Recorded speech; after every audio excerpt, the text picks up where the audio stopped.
Penyair kelahiran Bone 14 Januari 1982 ini dikenal dengan nama pena huruf kecil dalam beberapa akun media sosial miliknya.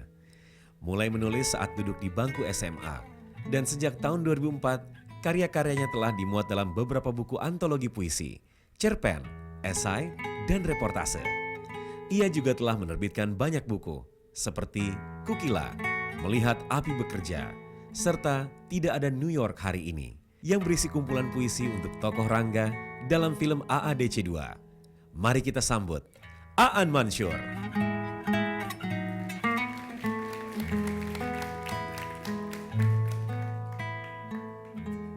Selamat malam. Pada satu malam di tahun 80-an akhir, ketika listrik baru saja masuk di desa kami makan malam dengan keluarga kecil di sebuah desa yang sangat sederhana bernama Desa Biru. Itu terletak di sebuah kabupaten namanya Kabupaten Bone di Sulawesi Selatan. Yang ada di sekitar meja makan itu adalah saya, ibu saya, nenek saya, dan kakek saya. Adik saya tidak ada di meja makan waktu itu. Kakek saya bertanya ke saya karena ada listrik dan dia tahu, pasti saya tahu jawabannya. Dia bertanya soal, kamu tahu siapa penemu lampu listrik ini? Saya dengan anak-anak di usia saya waktu itu pasti tahu karena banyak sekali buku diterbitkan tentang para penemu. Dan di perpustakaan kakek saya ada buku itu. Jadi saya dengan mudah menjawab Thomas Alva Edison. Tapi kemudian pertanyaan kedua kakek saya adalah, menurut kamu apa yang paling berharga dari Thomas Alva Edison? Apa yang paling penting untuk kamu pelajari dari Thomas Alva Edison? Dan saya bilang, ya karena dia bisa menemukan sesuatu seperti ini, membuat yang gelap bisa jadi terang.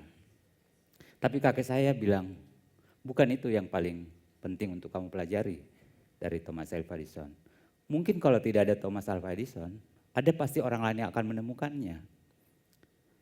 Lalu saya bilang, lalu apa? Dia bilang, cuman Thomas Alva Edison di dunia ini yang tahu ribuan cara yang tidak bekerja untuk bisa menemukan satu hal yang bisa bekerja untuk menemukan lampu. Saya tentu saja sebagai anak kecil tidak begitu paham apa yang dimaksud oleh kakek saya. Tapi kemudian pelajaran tentang kegagalan inilah yang akan kemudian menyelamatkan banyak sekali fase dalam hidup saya. Saya akan kembali memperkenalkan satu persatu orang yang ada di meja makan itu. Ibu saya. Ibu saya adalah menikah pada saat usianya masih sangat muda. Dia baru saja menyelesaikan sekolahnya di sekolah menengah ekonomi pertama. Dan kemudian oleh ayahnya, kakek saya diminta untuk berhenti karena ada seorang dari desa sebelah, seorang anak tukang kayu yang melamarnya. Jadi mereka menikah. Ibu saya waktu itu punya pacar. Tapi karena tentu saja dia harus mendengar kata kakeknya. Lalu kemudian dia menikah dengan laki-laki itu meskipun dia tidak tahu, dia tidak suka. Pertama karena dia punya pacar, yang kedua calon suaminya jelek. Dan ada cerita yang menarik tentang ibu saya. Karena dia tidak suka suaminya, dia kemudian merancang pelarian. Tapi tentu saja tinggal di desa yang jauh dari kota bukan hal mudah melarikan diri. Mungkin kalau dia tinggal di Jakarta mudah saja.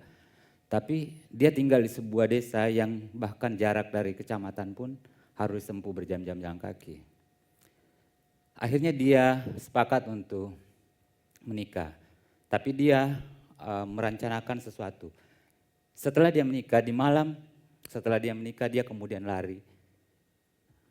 Pergi ke ibu kota kecamatan, lalu dari sana dia menyetop satu bus dan kemudian dari sana dia pindah kemudian lari ke Makassar. Di Makassar dia menjadi babysitter di sebuah keluarga Tionghoa.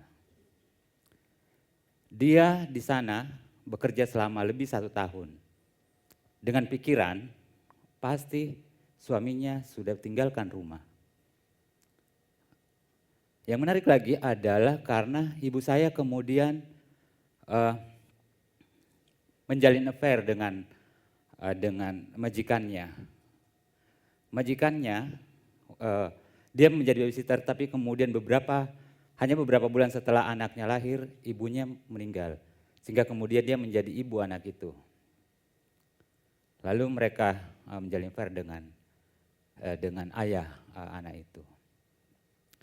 Tapi pada satu titik ketika dia berpikir bahwa ini saatnya saya pulang ke kampung, memberitahu bapak saya bahwa ada pilihan saya sendiri.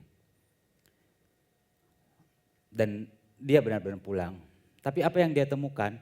Dia tiba di rumah sore hari dan menemukan suaminya yang jelek itu sedang duduk bercakap dengan ayahnya di teras rumah. Dan dia berpikir, ini jelek tapi setia. Lalu kemudian mereka kemudian baru tidur bersama dengan suaminya lebih setahun kemudian setelah dia menikah. Lebih setahun kemudian, karena menurut ibu saya, menurut keluarga saya berada di kandungan ibu saya setahun, tidak seperti umumnya orang.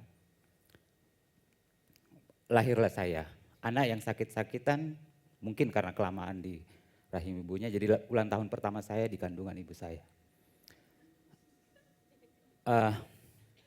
Saya sakit-sakitan, ada sesuatu yang cacat di jantung saya. Itu membuat saya banyak sekali hal yang saya tumbuh menjadi anak yang pemalu, pembenci, karena saya selalu merasa waktu kecil hukuman yang paling berat, yang paling besar buat saya adalah dikasihani. Karena saya kebetulan ketika masuk SD selalu juara umum, selalu juara 1. Tapi kemudian ketika saya duduk di kelas 3, ayah saya yang setia itu menurut ibu saya pergi dari rumah dan tidak pernah kembali lagi sampai sekarang. Jadi ketika saya dapat juara misalnya, orang selalu bilang, lihat Aan, dia juara umum meskipun tidak ada bapaknya. Saya selalu merasa embel-embel tidak ada bapaknya itu adalah hukuman yang berat sekali. Karena kenapa? Kenapa mereka tidak bilang saja Aan juara 1 dan titik. Dan saya merasa bahwa itu prestasi. Tapi ketika mereka mengatakan bahwa Aan juara 1 meskipun tidak ada bapaknya, itu seperti hukuman yang berat sekali. Itu membuat saya kemudian tidak menyukai manusia sama sekali. Saya tidak suka bertemu siapapun. Saya kemudian tumbuh menjadi orang yang mengurung diri. Saya beruntung sekali karena punya kakek yang suka membaca buku. Ini tokoh kedua di meja makan tadi. Kakek saya punya perpustakaan kecil di rumah. Tentu saja tidak banyak koleksinya karena dia tinggal di desa. Tapi itu cukup buat seorang anak yang tidak seperti adiknya atau teman-teman yang bisa pergi ke sawah, pergi menggembala ternak, pergi mandi ke sungai, main layang-layang. Di sana saya kemudian menghabiskan hari-hari saya di depan rak buku kakek saya. Dan itu kemudian membuat saya semakin terisolasi dan pada saat bersamaan sebetulnya merasa nyaman karena itu satu dunia yang saya merasa tidak banyak orang yang membuat saya tersiksa. Dari sana kemudian saya menemukan cara saya sendiri berkomunikasi dengan siapapun, termasuk dengan ibu saya. Kamar saya hanya dipisah 1 triplek tipis sekali dengan kamar ibu saya. Ibu saya kerjanya adalah menjual bumbu-bumbu dapur di pasar tradisional di desa-desa sebelah. Dan cara berkomunikasi saya dengan ibu saya adalah dengan bersurat-surat. Jadi saya tidak pernah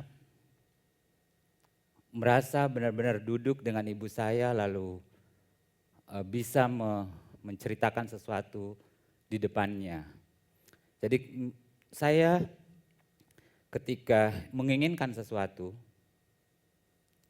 saya selalu berpikir 2-3 hari mencari kalimat yang tepat, lalu menulis surat singkat, dan ibu saya selalu berangkat meninggalkan rumah lebih awal dari siapapun karena dia harus jalan kaki ke pasar. Ketika dia pergi, surat itu saya akan simpan di bantalnya. Lalu kemudian saya berangkat ke sekolah. Menyenangkannya adalah karena permainan saya ini diikuti oleh ibu saya. Jadi 2 atau 3 hari kemudian, misalnya ketika saya menginginkan buku dan dia punya cukup uang untuk pergi ke ibu kota kabupaten membeli buku, atau seminggu kemudian dia akan menyimpan buku bersama surat di tempat tidur saya. Dan itu kemudian berlangsung hingga sekarang. Setamat SD, saya kemudian tidak tinggal lagi sama ibu saya. Karena saya merasa jarak seperti itu jauh lebih aman dan nyaman mungkin buat kami berdua. Karena saya selalu merasa bahwa keluarga kami tampaknya jauh lebih percaya bahwa kata-kata itu adalah benda yang berbahaya sekali, sehingga tidak ada orang yang cukup mau berkomunikasi langsung karena bisa melukai siapapun.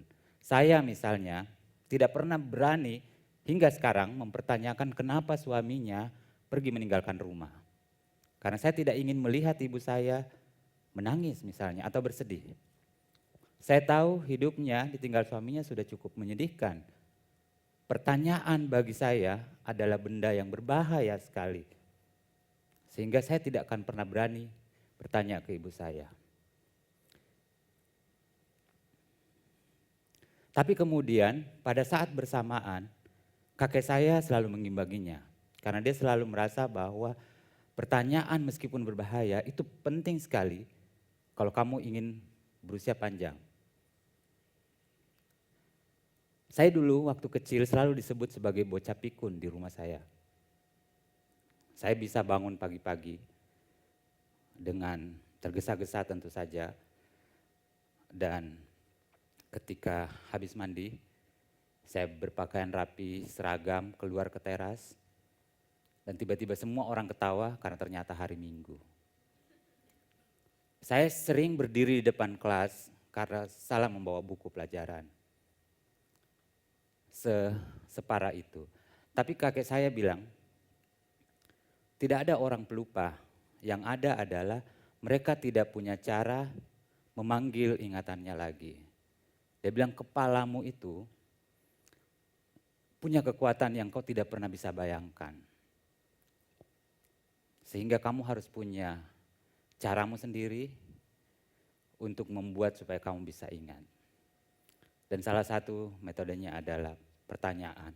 Tapi pertanyaan kemudian bisa membawa kita tersesat. Dan orang yang tadi sudah terbiasa menulis, terbiasa bertanya, dan masih kecil, itu kemudian harus menemukan cara yang tepat bagaimana mengkomunikasikan semua pertanyaannya ke orang lain. Itu kemudian membawa saya masuk ke pesantren waktu tamat SD. Alasannya sepele sekali, nama saya. Nama saya tadi namanya M. Aan Mansur. Sebetulnya itu benar-benar bukan nama saya awalnya. Mansur itu nama bapak saya, yang dulu tidak ada di nama saya, hanya M di belakangnya. Nama asli saya M yang saya singkat di depan itu. Nama itu membuat saya sering ditertawai satu sekolah. Karena saya hidup di sebuah komunitas Bugis, 100% Bugis, 100% Muslim. Dan ketika saya bertanya ke ibu saya, kenapa nama saya seperti itu? Ibu saya bilang, tanya kakekmu yang kasih nama. Saya tanya kakek saya, dia bilang, begini saja, kalau kamu tamat SD kamu pergi ke Kabupaten Sengkang, Kabupaten Wajo, itu di ibu kotanya namanya Sengkang. Ada pesantren di sana namanya Asadia. Kamu masuk ke sana. nenek saya menangis tentu saja ketika saya bilang saya mau ke sana karena dia tahu persis saya anak nenek dan dia orang yang sering menolong saya kalau tiba-tiba jatuh pingsan. Hari pertama di pesantren, saya ditanya oleh Ustadz, kamu cucu pendiri pesantren ini? Dan saya tentu saja bingung.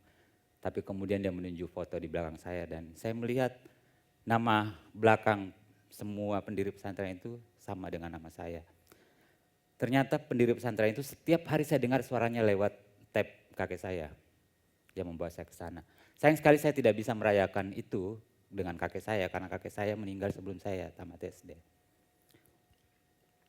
Di pesantren itu karena itu pesantren sangat tradisional, hanya ada 2 pilihan kalau masuk ke sana.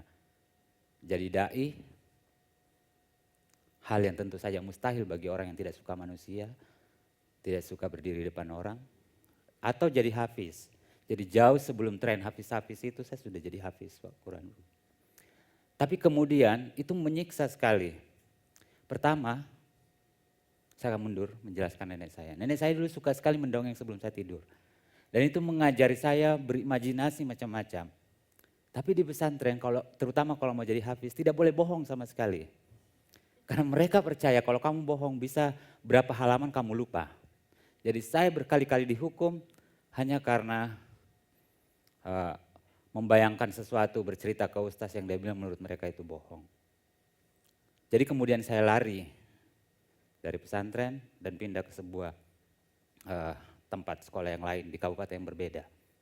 Di sana saya mengurung diri di perpustakaan dan menemukan satu buku berjudul Simfoni 2, buku puisi Subagio Sastrowardoyo. Dan saya merasa, oh ada orang ternyata yang bisa menulis singkat-singkat, tapi terasa setiap kali saya membacanya, terasa saya menemukan sesuatu yang baru, saya mau jadi seperti ini. Lalu saya mencoba meniru cara menulis puisi itu. Bertahun-tahun, tentu saya tidak memperlihatkan ke siapapun. Saya baru berani memperlihatkannya ketika di SMA. Kebetulan pustakawan di sekolah saya ketika SMA adalah guru bahasa Indonesia. Saya berani menunjukkannya dan dia bilang, kenapa puisi-puisimu mirip puisi-puisinya Sapardi Djoko Damono. Saya belum pernah baca bukunya Sapardi. Dan saya berpikir, saya meniru seseorang tapi malah mirip yang lain. Menyenangkannya adalah karena kemudian pustakawan itu memberi saya banyak sekali buku. Pada titik itu kemudian saya sadar apa yang disebutkan kakek saya bahwa ternyata saya memang harus melakukan banyak kegagalan. Lalu apa yang saya lakukan kemudian adalah meniru semua cara menulisnya Sapardi. Lalu menemukan puisi siapa saya tiru lagi. Pelajaran dari sana bagi saya adalah saya pasti tentu saja akan gagal meniru semua. Tapi kemudian yang saya temukan adalah semua kepingan-kepingan yang bukan diri saya. Sebagai orang yang tidak pernah dituntut untuk menemukan siapa saya, satu-satunya usaha yang masuk akal adalah mencoba menemukan sepotong demi sepotong hal yang bukan diri saya. Hanya Sapardi Djoko Damono yang bisa jadi Sapardi Djoko Damono. Hanya Rendra yang bisa jadi Rendra. Hanya Hairil Anwar yang bisa jadi Hairil Anwar. Itulah yang terus saya lakukan. Saya beruntung karena ibu saya tidak seperti ibu teman-teman saya yang menginginkan anaknya jadi tentara. Di Bugis, di Makassar dulu kenapa banyak sekali orang yang namanya mirip nama orang Jawa karena bagi mereka dengan menggunakan nama orang Jawa gampang masuk tentara. Jadi teman-teman saya dulu banyak sekali yang laki-laki mau jadi tentara. Atau jadi pegawai negeri, atau jadi dokter. Saya selalu ditertawakan di sekolah, sampai bahkan SMA, karena saya selalu bilang saya mau jadi penulis. Kenapa? Karena bagi mereka tidak ada di alam pikiran orang Bugis itu kata penyair. Berapa banyak orang Bugis yang Anda kenal penyair? Yang banyak adalah politikus. Sebagiannya koruptor. Yang banyak pedagang. Tapi saya merasa bahwa ini penting buat saya. Karena saya tumbuh di sebuah keluarga yang bukan tidak punya kemampuan. Mungkin lebih percaya mata daripada kata-kata, sehingga saya merasa saya harus tumbuh menjadi seseorang yang harus mencari tahu apa sih sebetulnya kekuatan kata-kata. Saya ingat ketika saya bilang sama ibu saya, "Bu, saya mau jadi penulis." Ibu saya bilang, "Ya silakan, itu hidupmu." Tapi, dan dia berhenti di situ sejenak. Dan saya tahu bahwa ini ada sesuatu yang berat setelahnya. Dia bilang, "Ya tapi siap-siap miskin." Pikiran saya yang bodoh waktu itu adalah penulis, miskin, oh romantis kayak film-film. Jadi saya ya senang aja masuk. Tapi bertahun-tahun kemudian kata-kata ibu saya betul ternyata. Sama sekali tidak romantis kalau kita naksir adik kelas, mau traktir dan tidak punya uang. Terutama karena seorang penulis, seringkali di Indonesia ini terutama, seringkali jauh lebih banyak uang yang kita habiskan untuk membeli buku ketimbang uang yang kita hasilkan dari menulis buku. Dan itu tidak romantis. Mungkin itu alasan kenapa teman-teman saya tidak ada yang mau jadi penulis. Tapi setelah saya kuliah, setelah saya sarjana, akhirnya saya sarjana, setelah lama sekali kuliah, dan kembali ke teman-teman saya. Bisa 99% teman-teman saya yang menyebutkan cita-citanya berkali-kali itu gagal meraih cita-citanya. Dan hampir satu-satunya yang berhasil meraih cita-citanya saya. Meskipun tentu saja itu hitungannya tidak cukup membanggakan bagi orang Bugis. Yang dihitung oleh orang Bugis adalah berapa mobilmu, rumahmu sudah berlantai berapa, teman-teman saya. Atau apa jabatanmu sekarang? Ya penulis masalahnya tidak ada jabatannya. Atau di mana kantormu? Itu pertanyaan-pertanyaan yang berat untuk dijawab oleh seorang penulis. Tapi kemudian ketika saya pindah ke Makassar setamat SMA, karena ini sebenarnya membawa dendam masa kecil. Karena ketika kecil, setelah menghabiskan semua buku yang ada di perpustakaan kakek saya, dan menemukan banyak perpustakaan di perpustakaan sekolah, saya bilang, kalau nanti pindah ke Makassar, kuliah di Makassar, saya harus membaca sebanyak mungkin buku. Saya tamat SMA tahun 97, lalu memutuskan selama setahun saya tidak kuliah, karena saya ingin menjadi anggota perpustakaan di semua perpustakaan yang ada di Makassar. Masa itu banyak perpustakaan yang cukup bagus. Lalu saya membaca, karena saya ingin sekali jadi penulis. Dan saya tahu kalau kita mau jadi penulis, karena menulis adalah pekerjaan berpikir, seni berpikir, dan untuk bisa berpikir dengan bagus tentu saja yang dibutuhkan pertama-tama adalah kita harus membaca sebanyak mungkin buku yang bagus. Jadi saya menjadi anggota perpustakaan di semua perpustakaan di Makassar yang mau menerima saya. Termasuk di perpustakaan kampus meskipun waktu itu saya belum masuk kampus. Jadi saya meminjam kartu perpustakaan teman saya karena mereka tidak pernah gunakan. Lalu saya masuk kuliah tahun 98.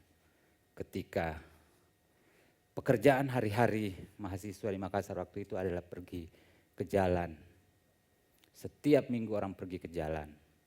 Tapi bagi orang yang sakit-sakitan seperti saya, itu risikonya tinggi sekali. Jadi yang saya lakukan adalah, dan saya merasa bahwa saya juga punya jiwa muda yang harus merasa ambil bagian. Yang saya lakukan adalah kemudian membuat yang disebut perpustakaan punggung bersama beberapa kawan saya. Setiap hari saya membawa carrier dan membawa sekitar 20-an sampai 40-an buku. Tas saya lalu menggelarnya di kampus. Tapi Anda lihat postur tubuh saya, dan ini jauh lebih kurus dulu waktu saya kuliah. Membawa 20-40 buku per hari itu ternyata bukan pekerjaan yang mudah. Jadi saya berpikir saya harus menabung sehingga saya nanti bisa bikin perpustakaan. Lalu sekitar tahun 2000 kami mendirikan perpustakaan. Dan hampir 20 tahun terakhir ini hidup saya di perpustakaan. Beberapa perpustakaan kami sudah dirikan. Dan hidup di sana dan berkomunitas. Saya selalu tidak pernah menyewa kamar sendiri karena saya merasa saya butuh berkomunikasi. Saya tahu persis kelemahan saya dan kakek saya selalu ingatkan waktu dulu kecil bahwa keterbatasan itu mungkin untuk menghibur saya karena saya sakit-sakitan. Dia bilang keterbatasan itu adalah modal yang bagus sekali untuk orang-orang yang mau kreatif supaya dia punya imajinasi banyak. Saya ingat persis hadiah pertama dari kakek saya. Buku tipis judulnya Story of My Life. Waktu itu harganya 350 karena sampai sekarang masih ada di sudutnya. Itu ditulis oleh Helen Keller. Seorang yang tidak bisa bicara, tidak melihat, tidak mendengar. Saya membaca setiap hari buku itu. Ada cerita yang lucu tentang itu. Saya menjenguk guru saya dan di radionya mengalun satu musik. Saya tidak ada bayangan tentang apa yang disebut musik instrumental waktu itu. Tapi saya sedih sekali karena saya membayangkan penyanyinya bisu sehingga yang terdengar cuma musiknya. Itu membuat saya menangis berminggu-minggu. Dan saya selalu terobsesi untuk punya pacar bisu. Dan itu karena saya selalu merasa bahwa romantis sekali, ini kata-kata yang kurang menyenangkan, romantis. Tapi menyenangkan sekali punya keluarga, punya istri, yang saya bisa menatap matanya dan dia ngerti, dan saya ngerti apa yang dimaksud. Karena pikiran dan kata seringkali saling mengkhianati. Saya sering celaka karena kata-kata seperti itu. Itulah kenapa saya kemudian memilih menulis puisi. Karena puisi pada dasarnya bukan urusan pertama-tama, bukan urusan makna, tapi bagaimana cara menyampaikan makna. Di sana ada ketidakpastian yang lebar sekali, penuh kemungkinan-kemungkinan. Yang disodorkan oleh puisi lebih banyak adalah pertanyaan ketimbang jawaban. Orang membaca puisi saya bukan untuk mencari apa yang saya bilang, apa yang saya ceramahkan. Saya lari dari pesantren karena tidak suka diceramai. Dan saya tidak akan melakukannya di puisi. Tapi saya membuat ruang di mana orang bisa menemukan apa yang mereka cari. Itulah kenapa kemudian saya lebih banyak menulis puisi.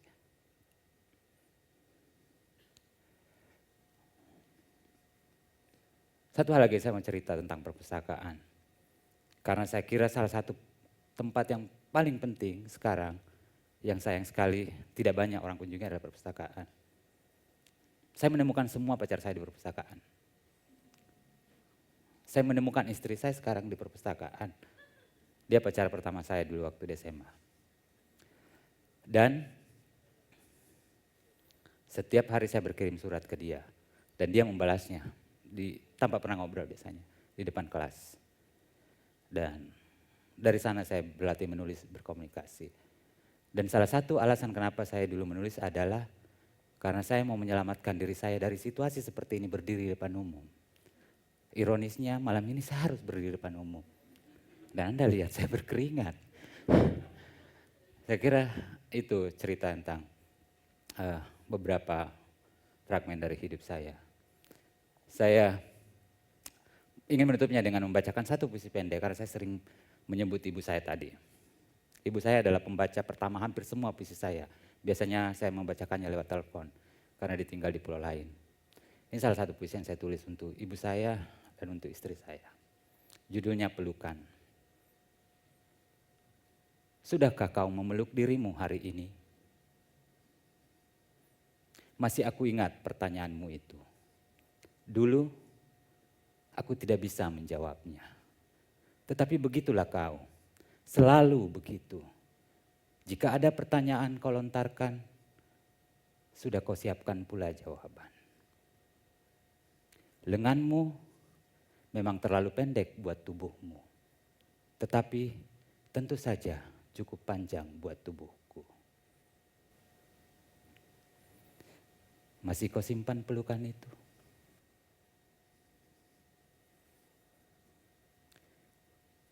Anak-anak kami tumbuh lebih mencintai lengan daripada kata-kata. Aku mencintaimu, Pak. Aku mencintaimu, Nak. Seolah-olah dua lengannya bisa menyampaikan semua rahasia. Itulah sebabnya istriku setiap malam berdoa agar ia bisa jadi seekor gurita. Agar semua kami bisa masuk ke pelukan tangan-tangannya. Satu persatu tubuh akan lepas dari pelukan. Lalu lengan-lengan kita mulai mengenal sengketa, mulai mengenal senjata.